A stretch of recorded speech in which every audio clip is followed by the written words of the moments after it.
స్వచ్ఛ రథం వచ్చింది.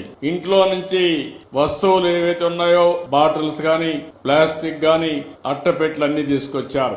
నా ముందరనే తూకం వేశారు. తూకం వేస్తే దగ్గర 3 కేజీల దగ్గర వచ్చింది. 60 రూపాయలు వస్తుందని చెప్పారు. 60 రూపాయలకు వాళ్ళకు నచ్చిన వస్తువులు తీసుకున్నారు.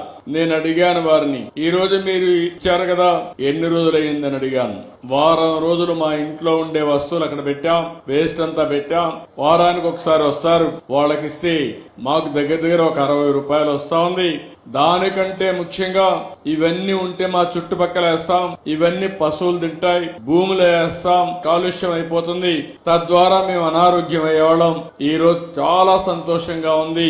ఈ దేశంలో ఏది వేస్ట్ కాదు, ప్రతి ఒక్కటి కూడా వేస్ట్ నుంచి సంపద సృష్టించని ఆయన చెప్పినప్పుడు నాకు చాలా సంతోషం కలిగింది. ఎందుకంటే వారం రోజులు రోడ్డు మీద పడేసి రోడ్డంతా ఖరాబ్ చేయడం బదులు వారం రోజులు ఇంట్లో పెట్టుకుంటే 60 రూపాయలు వాళ్ళకు వచ్చిందంటే అది ఈ ప్రభుత్వ విధానం అని మరొకసారి మీ అందరికీ విజ్ఞప్తి చేస్తున్నా.